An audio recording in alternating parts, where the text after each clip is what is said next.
The law of sowing and reaping. One also calls this the law of cause and effect. It states, the good that we planted on earth will one day produce a good harvest for us, if not in this life, then after in the hereafter, or in another life.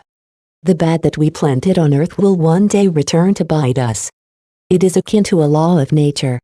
This is irrefutable and it is to be taken seriously. Does this sound dismaying?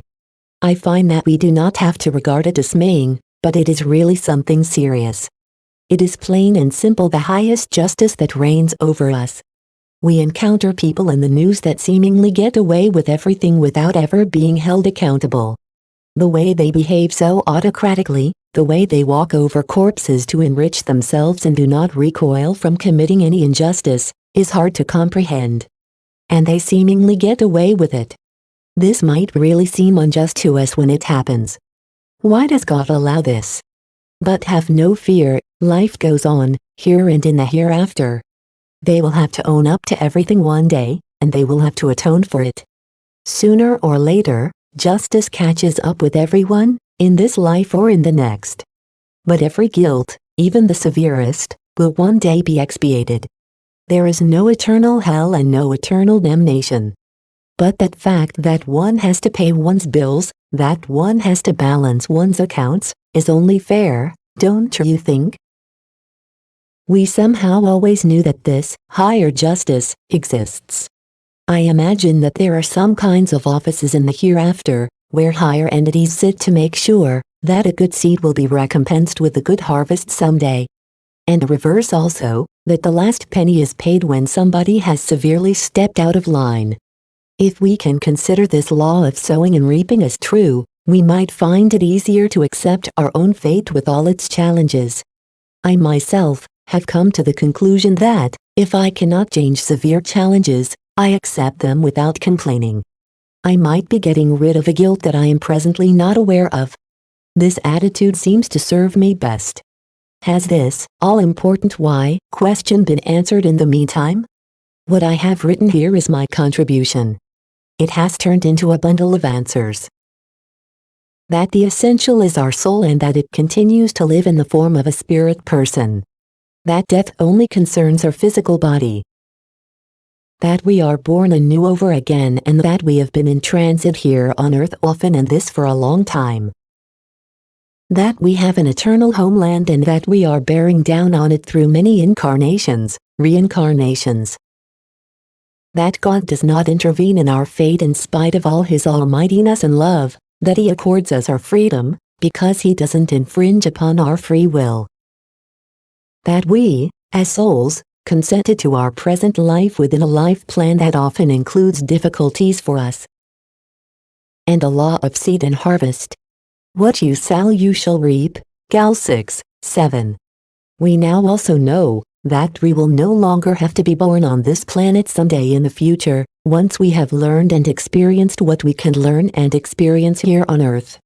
When we have learned to serve. And when we have atoned for everything that we have missed and neglected to do. We, as souls, will once again be pure, beautiful and full of love, the way we were once in the eternal homeland. To be able to love unconditionally is our most important task of learning as far as I am concerned. We tend to do so by thinking, yes, I could really like these people, if they wouldn't talk so much, if they were not so vain, if they were not so lazy, arrogant and dishonest. I could probably show them all my sympathy. Did you notice that we set conditions in regards to loving and liking people? It is not hard to love those that are the way we imagine they should be. If we are truthful, we realize that most of us are still far from being able to accept others the way they are, and still like them just the same. We always want to change them. No tolerance whatsoever. Can you see how much more we have to learn?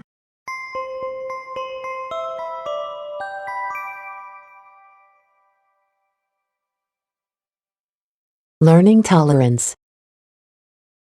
Dear reader, you are probably wondering why I neither talked about faith nor religion. This was intentional. I know people that have a hard time with religion and with faith. I did not want to make it even harder for them to read my writing. Most of what I have written is therefore logical and comprehensible, and it has little to do with creed or belief. It is simple, spiritual knowledge, and one can read about it at various other sources. And I live with this knowledge. My way of believing developed from this. I deliberately say, my way of believing, because there are thousands of ways of believing. And everyone has the right and the freedom to follow their own understanding and feelings, and believe or not believe accordingly. It is important to finally comprehend this. Right up to present, modern times, people fight one another to the bitter end, because they think that God, they might call him Allah, expect this from them. They feel that they must defend their faith against all other faiths with all available means. What a fallacy. Once we can recognize that all of us are on the path back to our original homeland, like the prodigal son, we can concede to ourselves that everyone has the right to believe what they feel is right during their present incarnation. For as long as it doesn't adversely affect anyone else. It is their right and nobody may intervene. I used to have strict ideas about how one should believe and how not to believe. I have distanced myself from this notion ever since the idea of rebirth anchored itself inside of me. I now know, every soul will develop further without fail. All of them will gain more understanding and more insights from one life to another. In brackets, I would however like to express one more thought. If you find yourself in a religious community that takes your freedom of thought away from you, that tries to scare you with the idea of eternal hell and eternal damnation, and that puts constant pressure on you so that you walk around with a guilty conscience, and makes you lose your joie de vivre, you must seriously consider whether this community is the right one for you at this point in time. Because solely through the fact that you read a script like this, must tell you that freedom of thought must reign above everything else. To use fear in regards to belief is absolutely out of order. But we unfortunately find the fear factor in almost all religions. Fear represents a huge factor in many people's life, particularly now, in times like these. The fear of being infected by this new virus, the fear of calamity for one's family, the fear of ending up in an intensive care unit, the fear of climate change, etc. Images on television and in the news also stoke these fears. Fear is naturally a part of our human existence. It isn't just negative, it also protects us because it makes us proceed more cautiously and more thoughtfully with what we do. But there is also this creeping, dull fear about the future. Us older people feel it. What will become of me? What will happen to me? What happens if I have to go to hospital? And what about if something happens to my children? My grandchildren? How are they going to manage in times like these? We know all about this. This type of fear weakens us and does not make sense. These are fantasies, because they only take place in our mind. Let us do something against this type of fear. Everyone must tackle this in their own way. I simply tell you how I deal with it. Due to the fact that I understand more now, I see myself within a bigger picture, and naturally also my relatives and all my fellow men. I make it clear to myself, I am on the road back to my actual home. When my present life comes to an end and I die, I know that a new stage of life begins for me in the world of spirit. This is why I am completely at ease with my death. Particularly as I am not leaving any underage children behind. As my existence will naturally continue unabated. Dear reader, if we are able to accept our transientness calmly and serenely, without turning it into a drama, we will have accomplished a lot. Yes, but what about the time before? I hear you say. I say to myself, I will survive that time also. I live through it now with the prospect that it will be got through one day. A new part of my journey into the world of spirit will then begin, and it will be without the hardship and the pain of a physical body. To fear the future is not a worthwhile exercise for me. A lot of things turn out differently from what we expect. I sit back and wait. Everything will find its way. The way I experience joy, I also experience suffering and sadness and all other possible problems. This is normal. This belongs to our human existence. I accept things as they eventuate. And worries? Oh, I know, worries are sometimes justified, because some kind of dangers lurk constantly. But have our worries ever helped us in any way? They are actually also mere fantasies. Make provisions? Yes. We should be prepared for eventualities as best as we can. Our healthy human mind advises us to do so. I even placed a packed bag in the corner of my bedroom in case I have to unexpectedly go to hospital. This saves others to have to rummage around. But to worry about all the things that could happen, no, I don't do that. I simply refuse to do that. I say to myself, whatever happens, will happen, in this life and also in the next, whether I worry about it or not. Illnesses, accidents and strokes of fate, I have to expect all of those. This is what life is all about. But it's far better for me to remain completely at ease and confident in regards to these things. I simply have this trust in myself, namely that everything will pan out fine in the long run. For our planet Earth and for every individual human soul. Even if the path forward is ever so rocky. Worries also only happen within our thoughts. And I have learned to not take any notice of any eventual worries. They only sap my energy. Brooding will not take me forward. I prefer to do something worthwhile instead and save my energy for the times when things do actually get difficult. But I can tell you, dear reader, it took me a long time to find this relaxed attitude. These were just a few thoughts in regards to fears and worries. You have now read about a lot of new things. You could now deal with this new spiritual knowledge. Something like this takes time. It could take years. But if you could gradually accept it, you would probably undertake your journey calmer, more hopefully and more confidently. You now know the meaning of your life. And when thunderclouds gather in the sky, you can say to yourself, there is a deeper meaning behind everything, and suffering also has some meaning. And I am invisibly accompanied and guided. This would constitute trust, and it would be a valuable part of dealing with life.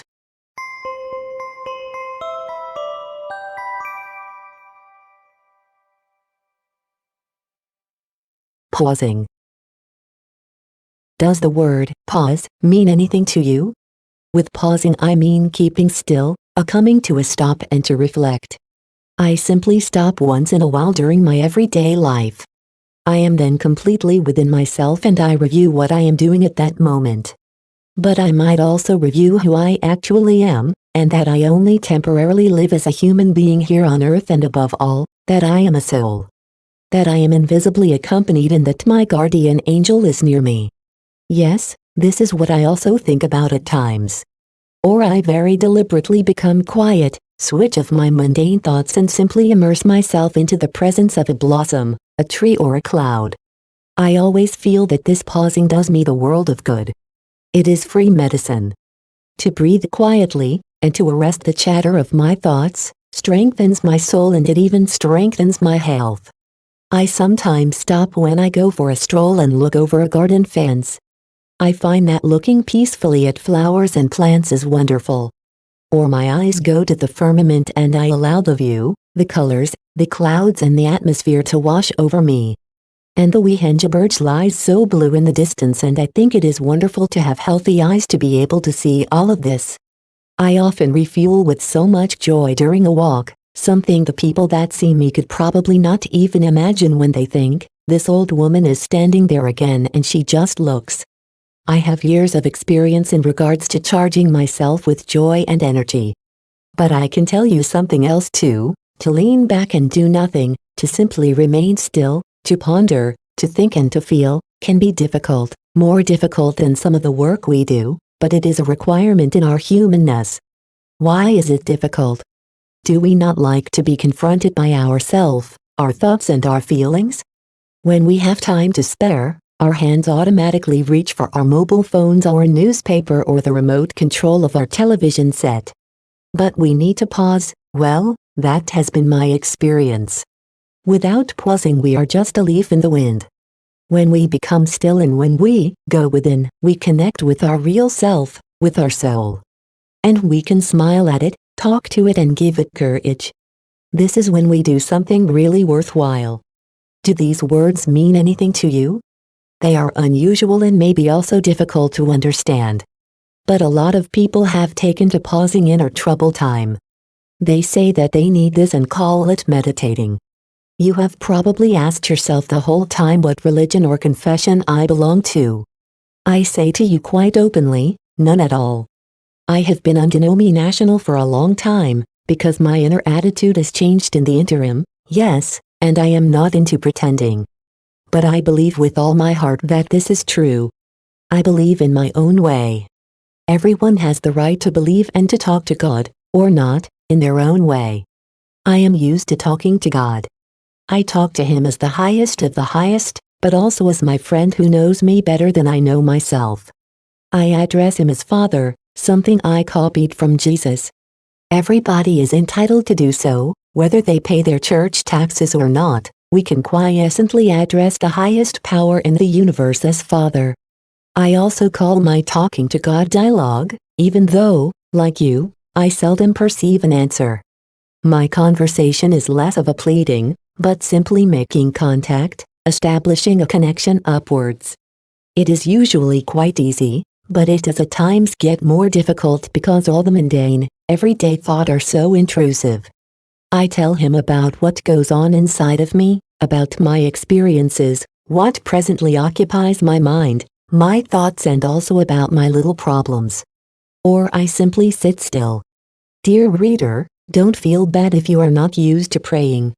You might do something different. It could be that you stand still and look at a sunset or a butterfly or the funny root of a tree. You might observe how the moon inexorably rises in the evening sky. A feeling stirs inside of you. You might feel adoration for what you see. You take your mobile out of your pocket because you would like to record this moment. Isn't what you feel inside like a prayer, one without words? At this point, I would like to tell you a story that I read some time ago.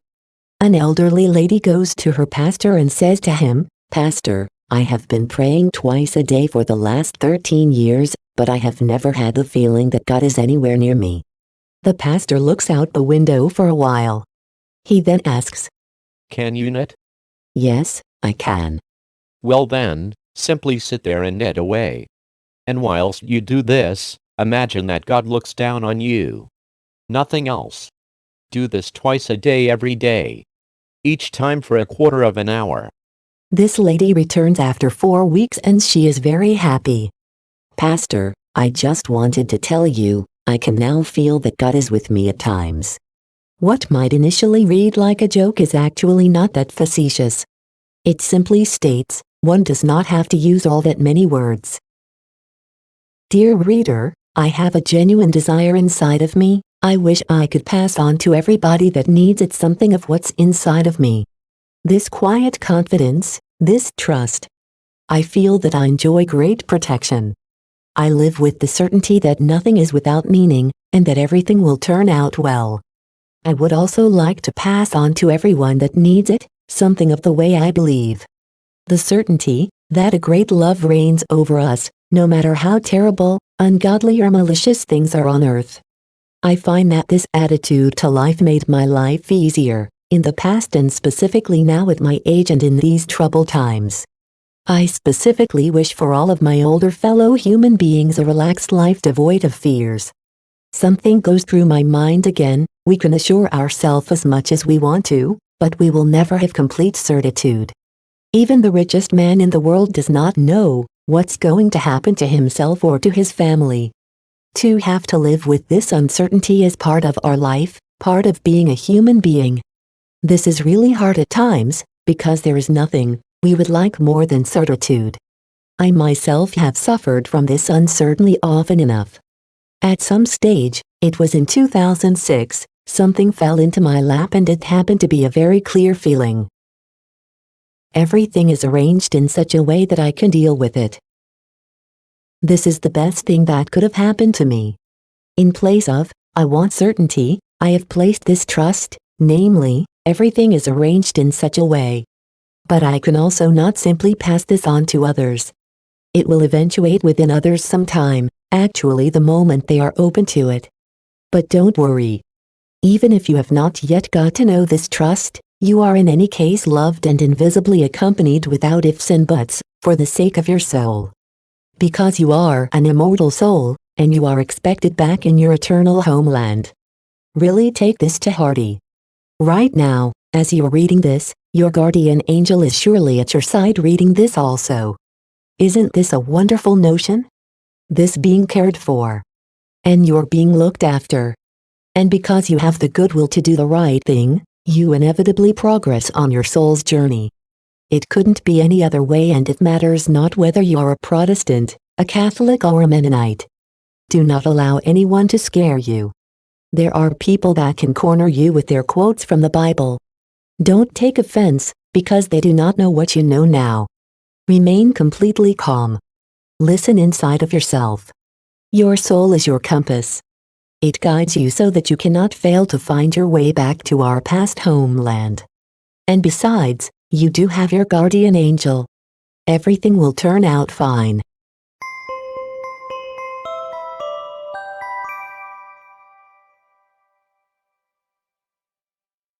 And Jesus? If you had a Christian upbringing, you might ask, where does Jesus fit in regards to this spiritual knowledge? Oh yes. I will tell you to what conclusions I have come in the meantime. Careful, because this also deviates considerably from the usual. I will only tell you the things that seem important in relationship to our questions, very plainly and in rough outlines. This is knowledge that comes from the other side. Jesus noticed our misery, our ungodliness, our darkness, lovelessness, and our depravity, a long time ago, when he was still in heaven, and he was appalled about what had happened to his once loving and beautiful siblings. And he thought, put in human terms, that they need help. They will not find their way back by themselves. They distance themselves ever further. They sink ever deeper into darkness.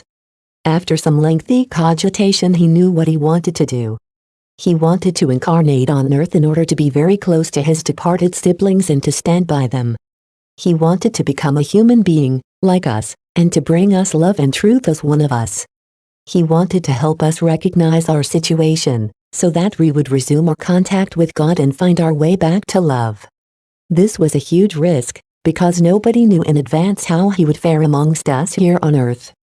If we as souls had not left our homeland such a long time ago, Jesus would have had no reason to expose himself to the incalculable dangers here on earth. I love and venerate him with all my heart for having taken this risk on our behalf and for having suffered so much here on earth. And I am prepared to take his words very serious and to abide by them. The focus of his message was love, love for the Father and for people. And this also includes the love for every living being. As you know, most rejected him 2,000 years ago, and they treated him badly, very badly. We might also have been present there ourselves. This is theoretically possible if we take the idea of reincarnation into consideration. But in spite of all the resistance, Jesus succeeded in sowing his message of love here on earth. He was the first to talk about God as our Father. We can thank Jesus for the feeling a lot of people have, namely, He is my Father and I am His child. We also know through Him that God is love. We only felt fear of God before, and the thought of punishment and revenge burdened us. Do you have a Bible or a New Testament? I know that most of us find the Bible old hat and balk at its ancient writing style. But if you like, you could read 3 chapters in the Gospel of Matthew, Matthew chapter 5 to 7, that are called the Sermon on the Mount. Even if one has to assume that not all of it are the words of Jesus, we are dealing with a nearly 2,000 years old accounts. You might sense this vision of unconditional love, faith and trust in God that is contained therein. Something that has never been expressed in this fashion on earth before. And what was the price the Son had to pay for coming down to earth and confront the people here, to expose himself to their derision, contempt and mistreatment? But Jesus did not take away our sins, our misdemeanors, as some of the Christian communities have us believe. I hear people say in all seriousness that He took our sins to the cross and washed them away with His blood. How was He going to do that? As souls, we once opposed God and His order and left our homeland. This is something Jesus could not reverse. He couldn't simply turn us back into the innocent children we once were. He couldn't perform magic and simply change our inner attitudes. Of what use would it be to us, if our misdemeanors were taken from us, if they were simply erased without us recognizing and ruing for them, and above all, change ourselves? Jesus could not take over our efforts to change ourselves. We ourselves must do the work and change ourselves, to change ourselves towards goodness. The fact is that we are outside and the coming of Jesus could not change this. But because he has dwelled and suffered on earth on our behalf, the spell has been broken. Lucifer may no longer, forcefully, retain us in his domain. The doors to our homeland are open to all that would like to go back. This is what we can rightly call salvation according to my insights. Every soul that expresses the wish, like the prodigal son, I would like to go back, can now do so. The path has been cleared. We can thank the coming of Jesus for this. The tackiness that often binds mankind to Christmas and Easter does not change the fact that the birth of baby Jesus was, and is a milestone for all the souls that strive to go back to their homeland. I have to once again interrupt here and emphasize. This is the insight that has grown inside of me and also in lots of other people. But it does not have to become your attitude. Everybody has the freedom to reach their own conclusions. What I am writing here deviates severely from the usual Christian doctrines. I am naturally aware of this. Let's continue. We, as souls, are in the same position as the prodigal son. By making a great effort we can return, to develop towards being the way we were before, step by step, pure, innocent, filled with love and perfect. If we are of goodwill, I repeat this one more time, we are certainly helped and supported by invisible hands. This is the great blessing that reigns over us. This is the help from God's good spirits, God's world of spirit that is positioned around us. The Christian doctrine call this the Holy Spirit. I realize that you have probably never heard anyone speak about Jesus in this fashion. You do not have to accept everything that I write here. But at the same time, do not simply reject it.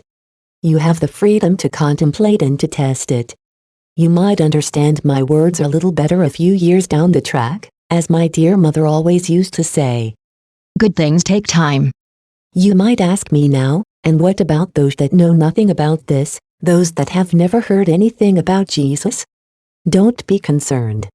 We now know that we repeatedly return to earth, and if we make an effort, our understanding and our insights will become richer in the process. Nobody misses out if they are willing to develop further.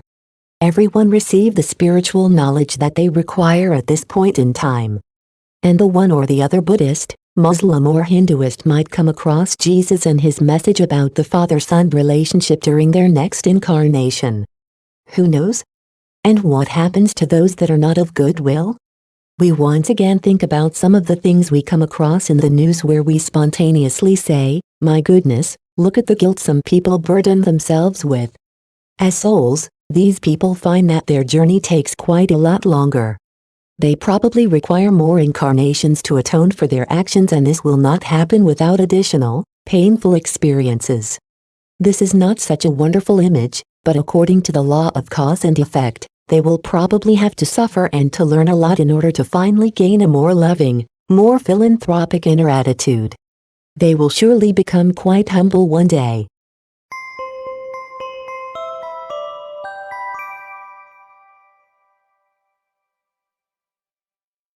Outlines of the truth. Dear reader, what I am writing about here might read as if I knew everything. This is of course not true. Therefore, and I would like to emphasize this again, my knowledge can only be partial knowledge. Pastor Gunther Schwartz talked about this at some stage, namely that we as human beings can always only recognize the outlines of the truth. Therefore, no matter how hard I try with my writing, the things that I can record here can only be outlines.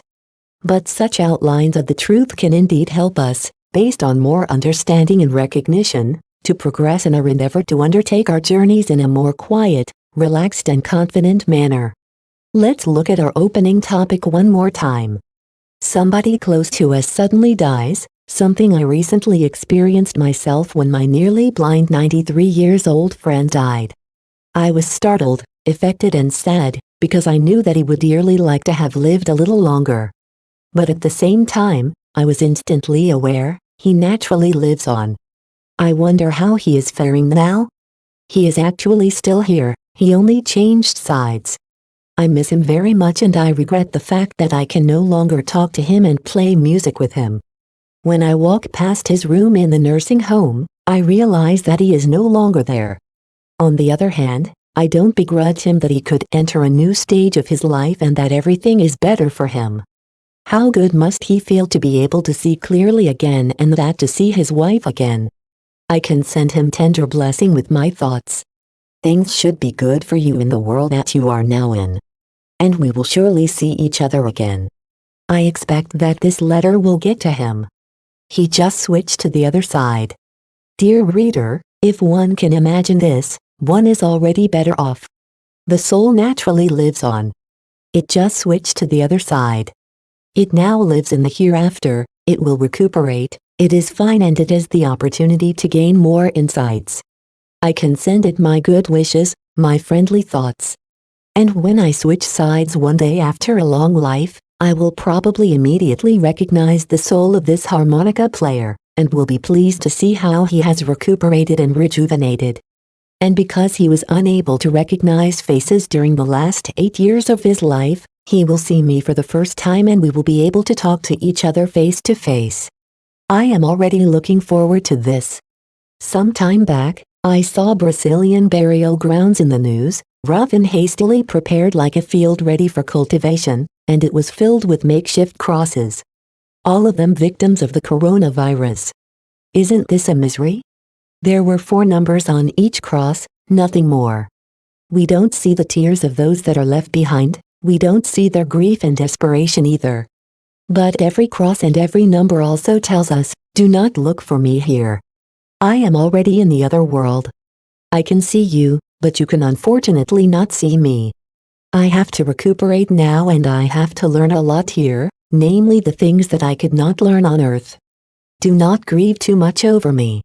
I am already a lot better. I will return to earth one day and I will make a new start.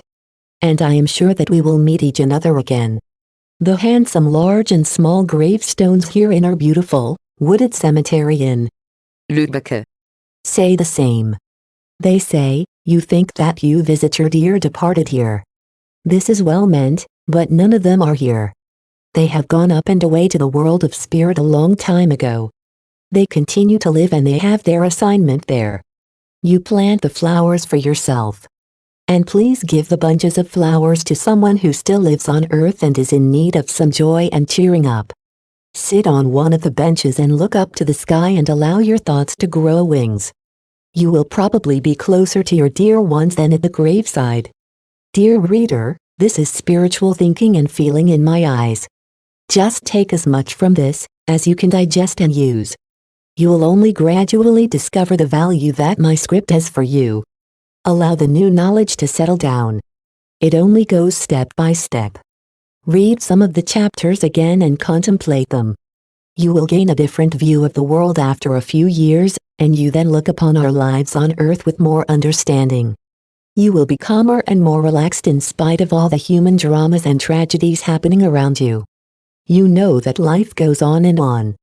It is just a coming and going.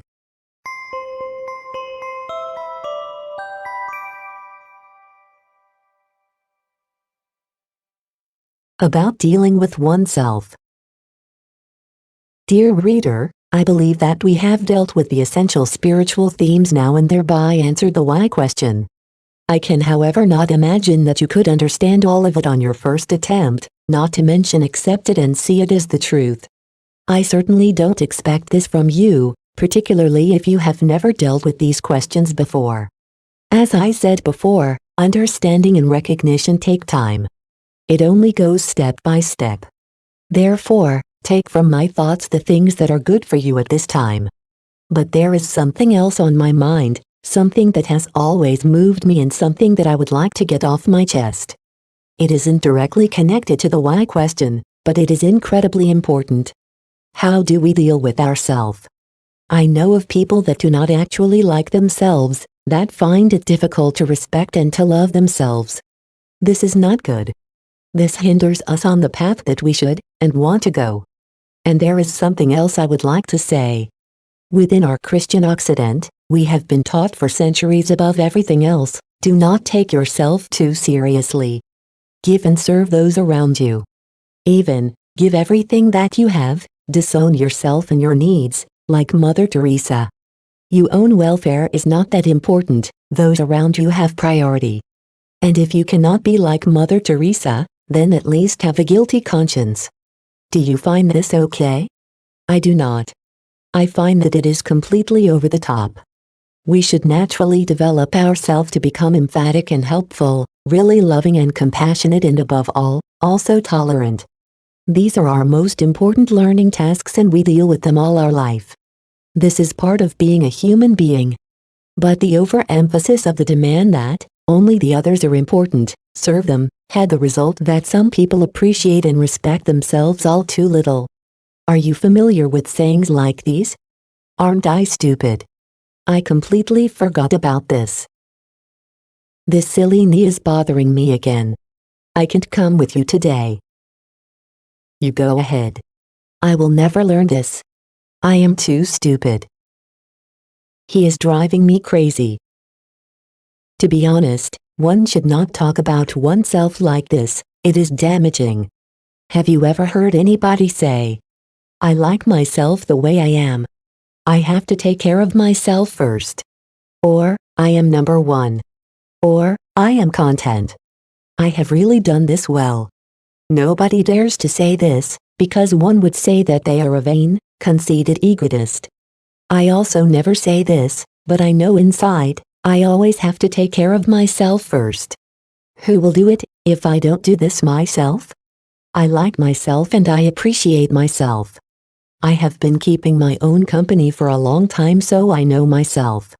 To think like this adds greatly to my inner and outer thriving. And I do not do everything badly, I actually do a lot of things really well and correctly. I then praise myself and give myself courage. Therefore, I consciously deal with my well-being. Naturally also the well-being of my body, because I only have the one. I carefully nourish it, attend to it, dress it and take it out into the fresh air. Is this egotism? No, it is simply my self-preservation instinct. This should be normal. That I grant my body and my soul sufficient sleep and rest is also normal. It would be against the natural order to turn night into day. I cannot ask my body to function trouble-free day after day if I constantly hinder it with my free will and my irrationality. Do you remember the name Heiner Giesler, the politician, former Jesuit and book author? I actually heard him say on television a few years ago that he thanked his organs every evening for the good work they did. Because he had realized with advancing years that nothing should be taken for granted. You now roughly know my view of the world and my understanding of the world. Being in possession of this understanding, I could never again get real inferiority complexes. I may make mistakes, I may grow older, more clumsy and more unsightly, but as a soul I can shine and be strong and beautiful. As a soul I am precious, and the soul is what it is all about. I am precious due to what's inside of me. And I am also immortal into the bargain. And you are exactly the same. Are you actually aware of this? This is why you are attentively accompanied, guarded and protected. And so are all of our fellow men. Once again, as souls, all of us are created equal, flawless, beautiful and prone to seek perfection. We left our homeland and wandered through many lives on earth ever since, we developed, and we collected experiences and we accomplished good and bad things in the process. Now, at the present time, we find ourselves in this life on earth, in this incarnation, a situation we essentially chose ourselves.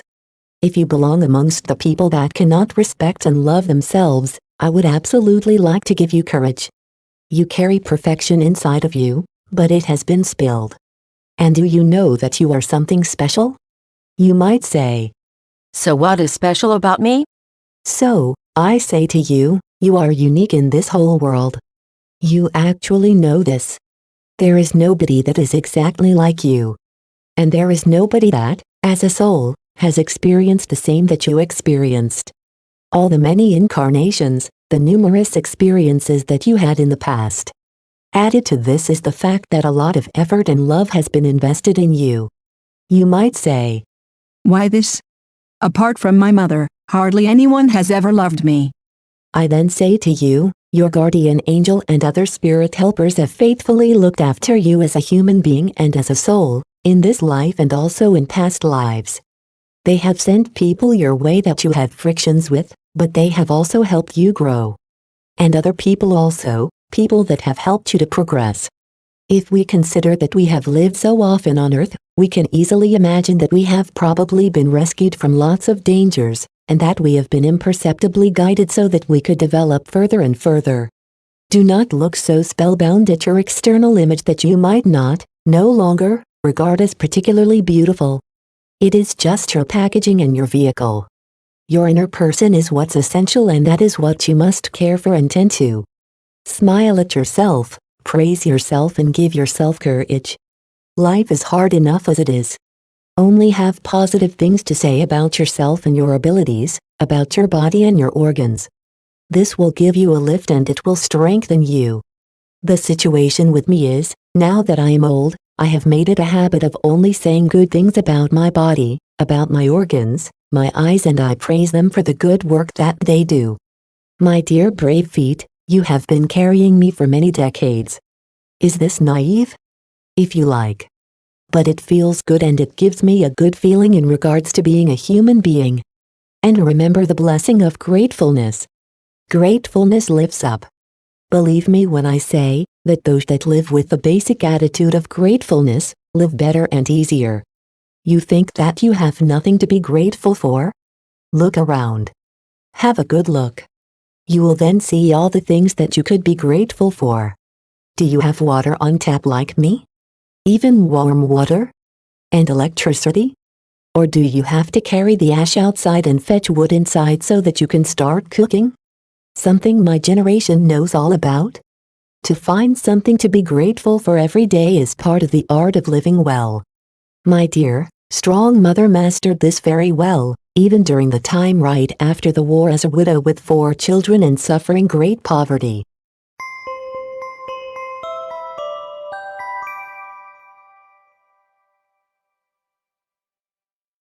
The value of positive words. I will continue with this theme, even though it has strictly speaking nothing to do with our why question, but rather more with the way we treat ourselves. To correctly deal with oneself is the art of living well, and certainly beneficial for our spiritual development. Have you ever come across the word affirmation? It is about being careful of what we say and think about ourselves. Because words, even unuttered words, thoughts, can have more of an effect than we give them credit for. There is a great difference between whether I think, I hate this job, or whether I think, I am really getting better at this job. The first thought has negative energy and the second positive energy. And both of these energies have an effect on me, on my psyche, my body, and my soul. All that talk about affirmation work from within this insight. What are affirmations? They are short sentences most of the time. One could call them assertions. They express something positive, something rousing. For instance, I am full of hope. I trust in my future. I am relaxed. You positively persuade yourself with such phrases, you influence yourself. One could also say that you program yourself. This is possible because words have a special energy when they are thought or expressed with conviction. This is a simple way of helping yourself. The phrases you express in the process must always express something positive.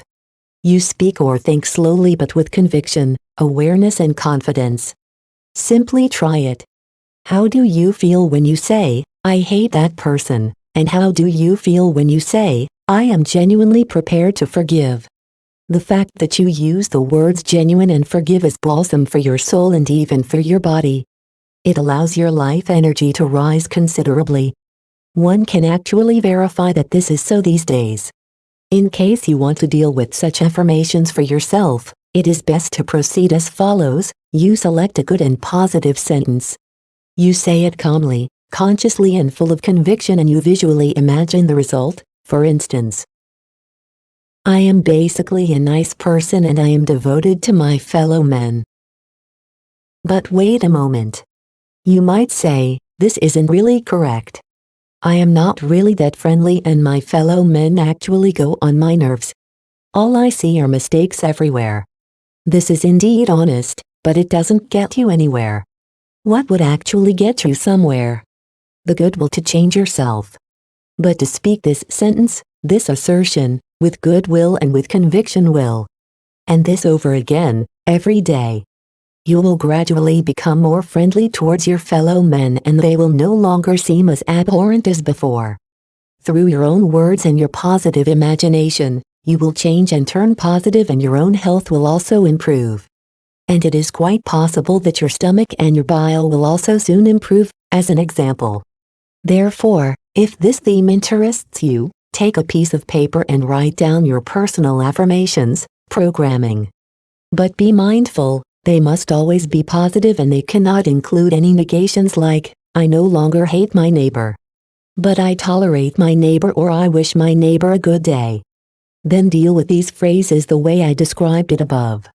You can write yourself a little program of phrases that appeal to you and then repeat them over again, also in your mind. I myself deal with such phrases. They elevate my sense of well-being by momentarily dragging myself away from my mundane thoughts and by reinforcing the goodness inside of me. They bring me into my center. I simply give you a few example phrases and you can select the ones that you can use, and you can also invent your own. I have sufficient energy to get through this day. I am humble, I am grateful, I am tolerant. I trust my body. I trust that my body, in its wisdom, does everything correct. I respect myself as one of God's former creatures. I trust. I am calm and content, I am relaxed. I am basically philanthropic. I have a feeling for when people or animals need help. I willingly forgive, I am always ready to immediately forgive. I now send all of my love to, for instance, my granddaughter who is presently sitting for an exam. Our grandmother in hospital that I cannot visit. The parents next door who just had to bury their daughter. My son who is already in the hereafter. I grant everyone their joy and happiness. I am generous. I trust in my future. I am basically of goodwill. Dear reader, you feel how good it is to read such phrases, because they only contain positivity. Such phrases, repeated over again, can change your life in a positive way. As I said before, they strengthen you, and this also health-wise. All tried and trusted words, sayings and texts can make a similar contribution to one's well-being. One should use them assiduously. To sing a song, recite a poem or read a lovely text, will simply make one feel good and support our precious thoughts and feelings, our joy, confidence, hopes, faith, courage, peacefulness, brotherly love. As we have read in this script, we still have a worthwhile goal ahead of us. But the path leading to it is not easy. This is where we can make good use of this extra energy and inner support. To undermine one's energy is, on the other hand, quite simple. One only has to allow the evening news to have an effect on us unfiltered, and to throw in a few reports and videos about catastrophes, wars and COVID-19. All of this will then subconsciously work inside of us, and we should not be surprised that we sleep so uneasily and wake up in the morning unrefreshed and without real vitality. It is imperative that we avoid too much of this negative information. It isn't good for us.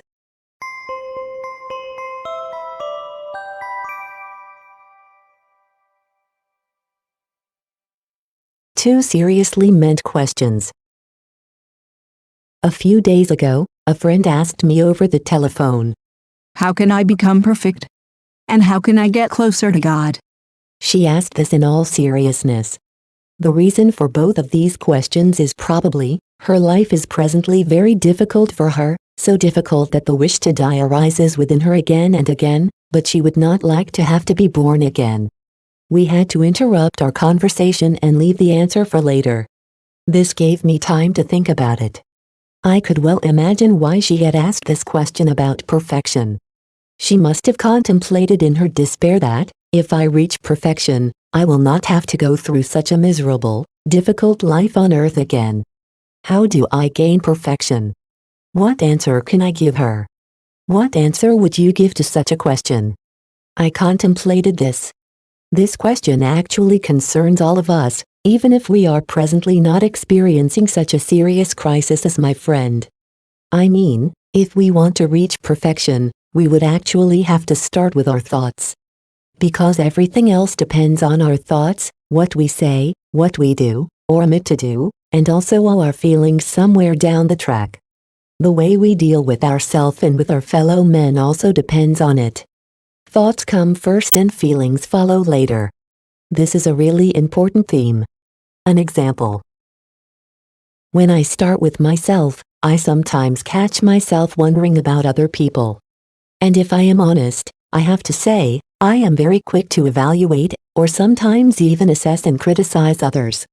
Such thoughts can linger completely uncontrolled for some time whilst I look after my household.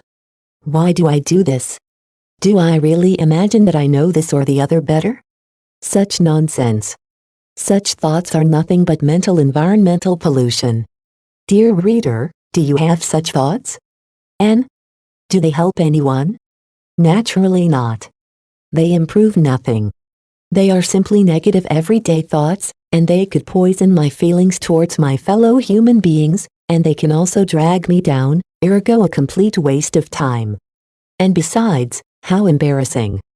Because my thoughts and my feelings are always observed, namely be the world of spirit. My invisible friends there must surely shake their heads in disbelief. In regards to the theme of evaluating, sometimes, when I feel an urge to evaluate and criticize within me, I sense a blessing against it, for a youth, for the neighbor or a politician. Bless you and walk your path in peace. This does at least show my goodwill. I also say this internally, when I meet somebody who is obviously in a bad way, and who drags himself arduously through life. I thereby place something positive into the world, and this is something everyone can do. When I internally look at the behavior of a fellow man, it sometimes helps me to think, I surely cannot resent a child for being a child. I can also not resent an immature person for still being immature. This person is on the way, its way, as is every one of us. The way I respect a child in its wonderful childishness, I also respect the immature fellow man in his present stage of being human.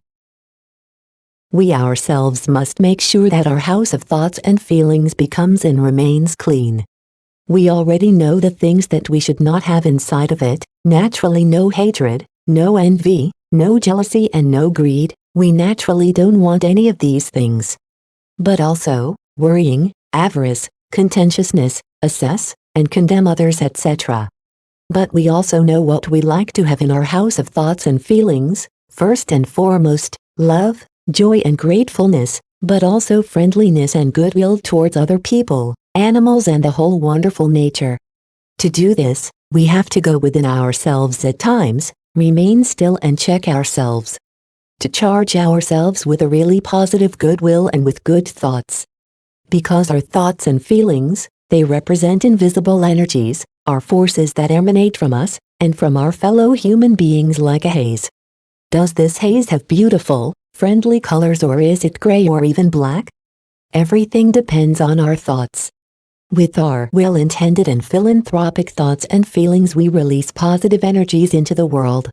We thereby provide a service to our whole environment and even our planet Earth.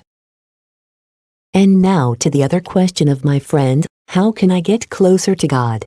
This question can only be asked by someone who believes in God, whichever way, and who would like to go to heaven. Back to this land where they once were as a soul, something they carry a subconscious memory of, and where they would like to return. It is said that every soul has this memory within itself, and with it, this certain yearning for the eternal homeland. There are those that say that we are in any case never separated from God, whether we believe in Him or not. That we would not be viable without the power that flows from Him, that penetrates through and encompasses everything. I also see it that way. Perfection. Is there actually a reason for us to strive for perfection? We are indeed a long way from it. Words from Jesus' Sermon on the Mount spring to mind. You should therefore be perfect the way your Father in heaven is perfect. Matthew 5:43-48. This conjures up the following thoughts in me. When a child has a father who is really admirably good and charitable, and when it loves him above everything else, the child will say to itself, "I want to be just like him one day." It will then constantly observe and take notice of how its father behaves. And our Father in heaven, Jesus talked about, is, above everything else, a caring Father. He is not the God of revenge and punishment the way the Old Testament describes Him over again. He does not distinguish between good and evil people. He loves them all. He allows the sun to rise over all of them, and the rain to fall on them all. This means that He gives His love and bestows His blessings and the will to thrive on everyone. This is a part of His perfection. He completely disregards badness. He loves. And this is how we should turn out, said Jesus. But what do I say to my friend? I might ask her, what do you feel when you think about God? And she might say what she said before, to be honest, I am at a loss. I have never done anything evil in all my life. How can He ask me to live such a life with so many misfortunes, worries and humiliations? I can certainly understand what she means, seeing her battle with such a difficult life. But there is something else. You notice that she does indeed believe in reincarnation, but she has not yet correctly understood the concept of this theme. She apparently thinks that her present suffering and the suffering of the last few years comes directly from God, but this is naturally not the case. The saying, God has given him or her a heavy cross to bear, is a widespread belief. So that she can understand a little more, I would explain the law of sowing and harvesting to my friend, and that her present life must not necessarily be the result of the way she behaved in her present life, in this incarnation. I would remind her that she has already lived a number of lives, and that she decided to fulfill certain tasks and maybe atone for something, before she entered this life. But who thinks about something like this? I would also try to comfort her by saying that God loves her, and His angel accompany her in spite of her difficult life. I would say that she could see this by the way things have at times unexpectedly resolved themselves during her life, something that would in turn represent some help and alleviation for her. She will probably admit this and calm down a little. I will then probably introduce her to a completely different thought.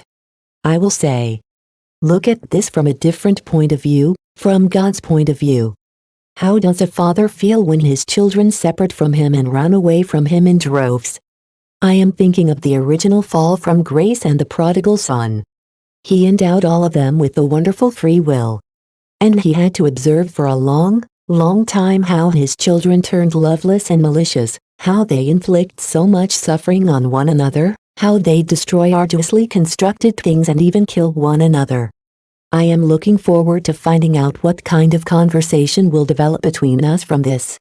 Dear reader, you can see that it is a long path and we require a lot of time until we finally and only approximately understand the whole major coherences. Not until we comprehend the meaning of our life and can answer this all-important why question. We may therefore never tire of gaining more understanding and more insights. It only goes step by step. We are still far from being done with it, but our endeavors are worthwhile in any case.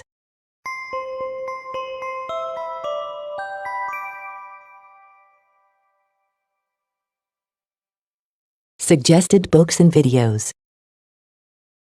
Of the many books that deal with our theme, I have naturally only read a small section of. And from these, I only list a few in my book.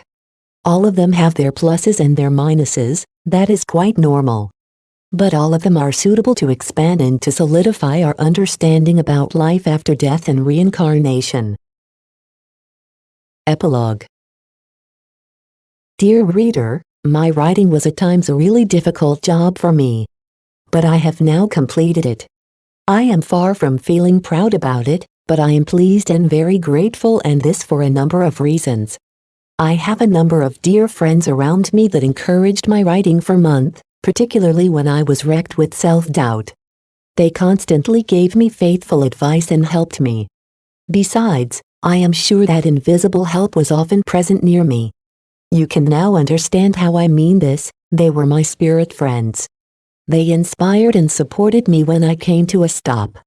Therefore, what you now hold in your hands, or read from a screen, stems from teamwork, and my contribution was my goodwill and my love. Something that was extremely helpful was the fact that I had the opportunity to learn stenography when I was young. I still find it easiest and more fluent to express myself through stenography. All of my drafts were penned in stenography first, and this was a wonderful relief in regards to my writing this. I end my epilogue with a blessing, in stenography. My friend tells me that she thinks that it isn't fair to my readers to close my scripts with such a cryptograph.